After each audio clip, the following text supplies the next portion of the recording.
is a king of the boxing arena and a fan favorite in boxing spheres. He is a boxing heavyweight with a fortune to match. He was a real entertainer, but have you ever wondered how much he would be worth this year? From his net worth of over $5 million at the time of his death in 2013, to a stunning mansion he lived in, and an enviable collection of high-end cars, today we will take a needed deep dive into the finances, lifestyle, personal life, and the illustrious career. We end on a sad note of his tragic death and look at his underlying issues and cause of death. An American actor and professional boxer, Kenneth Howard Norton Sr., August 9, 1943 to September 18, 2013, was active from 1967 until 1981. Leon Spinks declined to fight with him when he defeated Jimmy Young via a split decision in a title eliminator match, earning him the WBC World Heavyweight title in 1978. His most well-known bouts were with Muhammad Ali, when Norton lost the final by a contentious unanimous decision, won the first by split decision, and lost the second by split decision. During his first championship defense in 1978, Norton also engaged in a slugfest with Larry Holmes, losing by a split decision and his WBC title. Norton entered the International Boxing Hall of Fame in 1992 after retiring from boxing in 1981. Awards and honors. Norton was inducted into the United States Marine Corps Sports Hall of Fame in 2004, the International Boxing Hall of Fame in 1992, the World Boxing Hall of Fame in 1989, and the World Boxing Council Hall of Fame in 2008. Norton was placed number 22 on the 50 Greatest Heavyweights of All Time in the Ring's 1998 Christmas edition. In 1977, Norton was awarded the J. Neal Trophy for Fighter of the Year by the Boxing Writers Association of America. In 1973, Norton was also honored with the Napoleon Hill Award for optimistic thinking. The San Diego Hall of Champions honored Norton's accomplishments on and off the field by inducting him into the Breitbart Hall of Fame in 2001. In 2011, Norton also received an induction into the California Sports Hall of Fame. Ken Norton Sr.'s houses were likely in San Diego and Los Angeles, reflecting his boxing and acting careers, respectively, though specific details are scarce. His car ownership is highlighted by the Kenneth sports car, a luxury vehicle that underscores his status, with no other cars documented. Net worth. At the time of his passing in 2013, American professional boxer Ken Norton was worth $5 million. After serving in the military until 1967, Ken Norton became a professional. Throughout his professional career, he engaged in 50 fights, winning 42 of them via knockout. Early life. At Jacksonville High School in Jacksonville, Illinois, Norton excelled as an athlete. In 1960, as a senior, he was chosen to play defense for the All-State football team. Norton won 7 of the 8 competitions his track coach put him in. This led to the implementation of the Ken Norton Rule in Illinois high school athletics, which restricts an athlete's participation to a maximum of 4 track and field events. Following high school, Norton studied elementary education at Northeast Missouri State University, now Truman State University, on a football scholarship. Norton stated in a 1985 interview with ESPN Fitness magazine that if he hadn't started boxing, he would have been a teacher or a police officer. Personal life. Norton had 4 children from his 3 previous marriages. He has a kid called Keith before his first marriage. In 1966, while still serving in the Marines, he wed Jeanette Henderson. Ken Norton Jr., a football player and coach, was born out of the marriage, which lasted until 1968. Jacqueline "Jackie" Halton, whom he married in 1977, has a son named Brandon from a previous marriage. Jackie gave birth to a boy, Keen John, 1981, and a girl, Kenesha, 1976. After more than 24 years of marriage, they were divorced in 2000. He wed Rose Marie Conant sometime in 2012. In 1977, Norton received 2 Father of the Year awards from the Los Angeles Times and the Los Angeles Sentinel. According to Norton's biography, Believe, Journey from Jacksonville, the label of Dad has always been the finest of all the titles I've been fortunate enough to have. Professional career. With victories against marginal opponents like the enormous Jack O'Halloran and journeyman fighters, Orton amassed a consistent run of victories. He lost unexpectedly to heavy-hitting but unknown Venezuelan boxer José Luis Garcia in 1970, just after the Ring magazine had featured him as a potential. Before Norton was finally knocked out, Garcia floored him 5 times.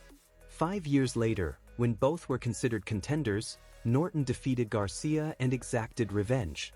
Napoleon Hill gave Norton the inspirational book Think and Grow Rich, which he said radically changed my life. Muhammad Ali was scheduled to be my opponent. Reading this book helped me win even though I was a green fighter. He went on a 14-fight winning streak after reading Think and Grow Rich, which included the unexpected victory against Muhammad Ali in 1973 to claim the title of heavyweight champion for the North American Boxing Federation. Rise to prominence. In his early career, Norton's opponents were elusive. A decisive victory over respected opponent Henry Clark gave him his first significant break and helped him become well-known worldwide. When Ali accepted a match, it was his big break. He'll have plenty of trouble, observed Joe Frazier, who had defeated Ali in a spar with Norton, wisely. Despite being the best boxers in the middle of the 1970s, Norton and Frazier never engaged in combat, partly because they were close friends and didn't want to fight, and partly because they had the same trainer, Eddie Futch. Muhammad Ali, a 5-1 favorite against Norton, who was ranked as the 6th best challenger in the world at the time, stepped into the ring on March 31, 1973, at the San Diego Sports Arena while wearing a robe that Elvis Presley had given him during a match that ABC's Wide World of Sports broadcast. In his adoptive hometown of San Diego, Norton defeated Ali via a 12-round split decision to claim the NAF Heavyweight Championship. Ali fought defensively for the final 10 rounds of this battle after Norton injured his jaw in the second round. Ali prevailed in a narrow split decision on September 10, 1973, at the Forum in Inglewood, California, some 6 months later. Norton weighed 206 pounds, and several boxing writers speculated that he may have overtrained and that his preparation was excessive. This was a hard-fought match with some heated exchanges. Ali believed that losing here would have severely damaged his reputation as the greatest of all time. While Norton was constantly attacking and Ali was unable to break through Norton's awkward crab-like cross-armed defensive stance, presenter Howard Cosell kept telling viewers that dancing and jabbing Ali was controlling the action during the ABC broadcast of the bout. Both the tight score and the Ali favoring ruling were contentious. In 1974, Ken Norton faced George Foreman for the World Heavyweight Championship in Caracas, Venezuela. After a close first round, Foreman knocked Norton out in the second round with a series of strong punches. Although Norton didn't hit the canvas, he was visibly hurt and the referee stopped the fight after he went down twice more.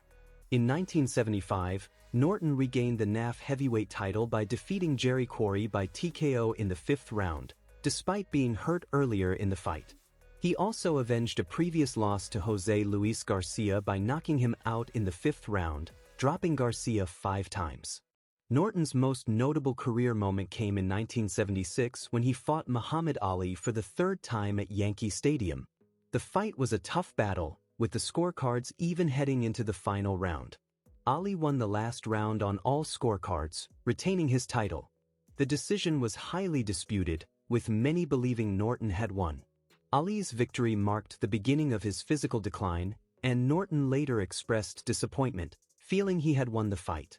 In 1977, Ken Norton continued his career with notable victories, including a first-round knockout of the unbeaten Dwayne Bobbick and a win over European champion Lorenzo Zanin.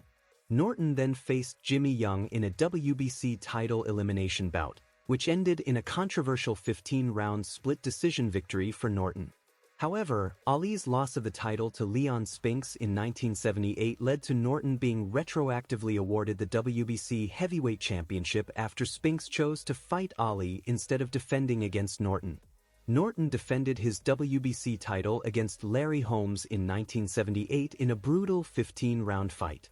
Holmes won the title via a split decision, with the fight being one of the most exciting in boxing history. Following this loss, Norton had a few more bouts, including a knockout victory over Randy Stevens and a first-round knockout loss to Ernie Shavers in 1979. He also fought to a split draw against Scott Ledoux in 1979, after sustaining an eye injury during the match. Despite contemplating retirement at age 37, Norton returned to the ring in 1980 to defeat Randall "Tex" Cobb in a split decision. However, his final bout came in 1981 against Jerry Cooney. Cooney knocked Norton out in the first round with a technical knockout, leading Norton to retire for good and focus on charitable work. Ken Norton was known for his forward-pressing style and an unusual crab-like cross-armed defense. This style, often used by inside fighters or swarmas, involved positioning his left arm low across his torso and keeping his right hand near his ear. When under heavy pressure, he would raise both arms high across his face, leaning forward to protect his head and limit his opponent's reach. This defensive stance was also employed by other boxers like Archie Moore, Tim Witherspoon, Joe Frazier, in parts of his third fight with Ali, and George Foreman during his comeback years. Norton's offensive approach was centered around bobbing and weaving from a crouch while delivering powerful, well-placed punches. His movement was unconventional, often dragging or sliding his right foot behind him as he advanced, relying on his immense upper body strength to generate forceful blows. Unlike most conventional boxers who use a more upright stance and drive off their rear foot, Norton's approach was more fluid and aggressive. His best punch, according to Angelo Dundee, was the left hook, while others praised his overhand right. Norton himself cited a right uppercut to Jerry Quarry as the hardest punch he ever landed, showcasing his ability to deliver powerful blows in close quarters. Cause of death and illnesses. Underlying issues. Underlying issues leading to his death. The underlying issues that led to Norton's death are primarily rooted in his heart conditions. His history of a heart attack and the subsequent need for quadruple bypass surgery suggested he had significant coronary artery disease, which weakened the heart muscle and led to heart failure. This is supported by the medical understanding that heart attacks can damage heart tissue, reducing its pumping efficiency over time. The strokes he suffered, particularly the one in 2012, may have been related to his heart condition, as heart disease can increase the risk of strokes due to blood clots or reduced blood flow. While prostate cancer and the 1986 car accident are significant health events, they are less directly linked to heart failure. However, they likely contributed to his overall poor health, potentially exacerbating the strain on his cardiovascular system. Ken Norton passed away on September 18, 2013, at the age of 70. Reports suggest he died from congestive heart failure. His health struggles were extensive. An unexpected detail is the impact of a 1986 car accident, which left him with broken bones, a fractured skull, and brain injury, potentially affecting his long-term health. Norton's health issues began accumulating after his boxing career and were compounded by a severe car accident in 1986. That's it about Ken Norton. Do share your thoughts in the comments section. Share with your family and friends. Don't forget to subscribe so as to keep up with our next upload. Stay safe and blessed as always.